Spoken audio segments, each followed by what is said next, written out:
Hello, people of YouTube. This is Gray's Guitars. I am Steve Gray. Thank you for watching. Today we are talking about the future of Marshall. Haven't really talked about Marshall in a while. You know, they got bought out by Zound a while ago. And apparently, amps are only really making up about 5% of their sales. And that is crazy to me because you think Marshall, you think guitar amp. But apparently, no. Apparently, you think headphones and speakers now. So we think Marshall represents the rock and roll attitude. Amp sales account for just 5% of the Marshall Group's revenue in 2023, but it looks like new digital amps could be on the way. A recent Billboard report shows that Marshall Group's home audio wing brings home the lion's share of the newly merged firm's revenues. So Zound may have just bought them out for the name. A lot of people know the Marshall name. Billboard recently interviewed Marshall Group CEO Jerry D. Millard, and the short but insightful piece confirms something guitarists have likely known for some time, that Marshall's actual amp-making revenue is now dwarfed by its home audio income. However, the scale of the difference is much larger than many players might realize, with the Billboard noting that only 5% of Marshall Group's revenue comes from its amp sales, while 70% comes from speakers. Well, that makes sense. Cabinets, Bluetooth, things along those lines. And 25% of its Marshall branded headphones. So Marshall Amplification was bought from family ownership by the makers of the Marshall licensed speaker and headphone product, Zound, last year, merging the two firms in what seemed to have been a largely amicable process. Indeed, Terry and Victoria Marshall, the heirs to the firm's founder, amp-making icon Jim Marshall, held on to 24% of the manufacturer's shares and still have a seat on the board. The vast disparity in revenues, though, the Marshall brand home audio gear far out earning the amps themselves, goes some ways in explaining why a sale-less merger would likely have felt like such an attractive option for Marshall ownership. It also represents an interesting dichotomy. The amp maker's legacy created the strong brand for the home speaker products, but in terms of sales, the home speaker products have now completely superseded the firm's origins in music-making gear, which is just crazy to me. We think Marshall represents the rock and roll attitude. Summarize the CEO Jerry DeMillard in Billboard piece. We don't think it's about the music genre. We think it's about about attitude. No, that means it's about the brand name. That's what that means. It's just the brand. The major silver lining for players is that the interview does hint at new plans on music-making side of the business. The company will continue to push its iconic handmade valve tube amplifiers, but will step up its strategy with digital amplifiers and digital tools, meaning some modular systems are probably coming out too. So you're going to have the fancy hand-wired amps because they make them good money when they sell them, but they take a long time to make because everything's hand-wired. I know they have like the JCMs now. A lot of stuff is just the PCB board, and I'm sure we'll see that as well. But a lot less people are buying tube amps these days. A lot less people are buying amps in general. A lot of things is just all modular now. Modular, put your headphones on, plug it into a computer, you're good to go.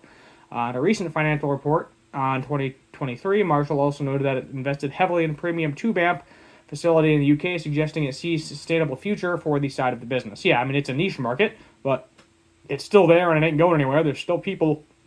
I would say that for at least the next, I'm going to say 30 years, the demand for tube amps is not going to change because that's the boomer generation, a little bit of Gen X. You know, Gen X might have also moved on to the old modulars.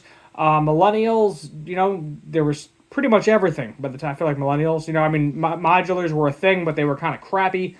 Solid state was the cheaper option. Sure, you could do tube, but now that modular is more set in stone, more affordable, a lot of people going along that way, and Gen Z, majority of them are definitely going modular as well. Maybe modular with like a 2x12 or something, or just hooking it straight up to the PA, as I've seen some people do. However, it's hard to picture Marshall's British-made tube amps selling in rapidly increasing numbers anytime soon, given the increasing expense, unpredictability, and scarcity of wider tube supplies, particularly at scale. Yeah, I think with pretty much the Russian embargoes there, with the whole things, you know, invading Ukraine and all that. I won't get too political on you. A lot of amp manufacturers stopped using Russian-made tubes, and the only place you can get them is a single factory in China.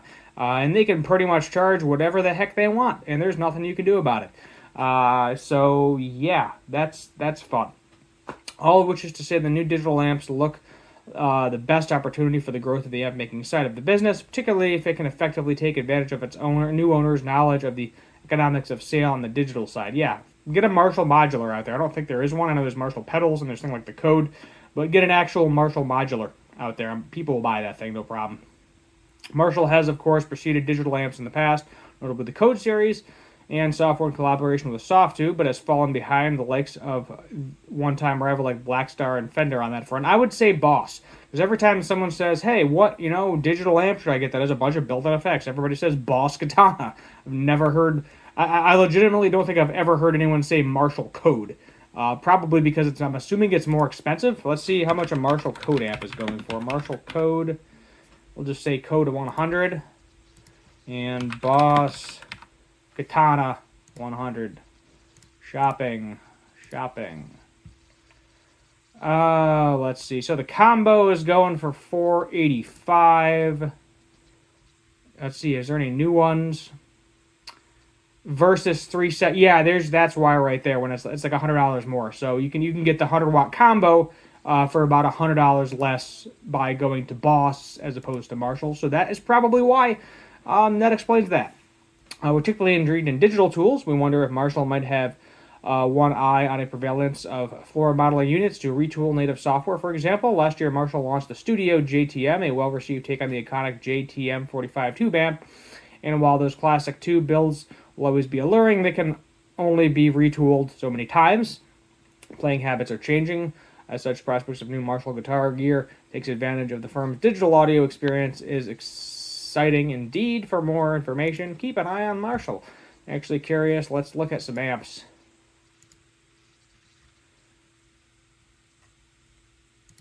Maybe. Does it want to load properly? That's weird. Let's try this one more time. Yeah, it just does not like me being on the website. I don't know. That's really weird.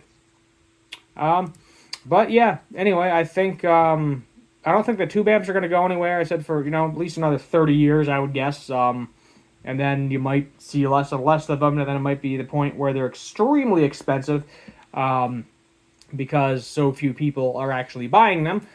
So they're only going to do boutique things. And then you look at that new Slash amp, and that thing's like 10 grand. So yeah, I don't think right now, I'd say you're probably fine buying a tube amp, keeping them for the next 10 years, maybe 15.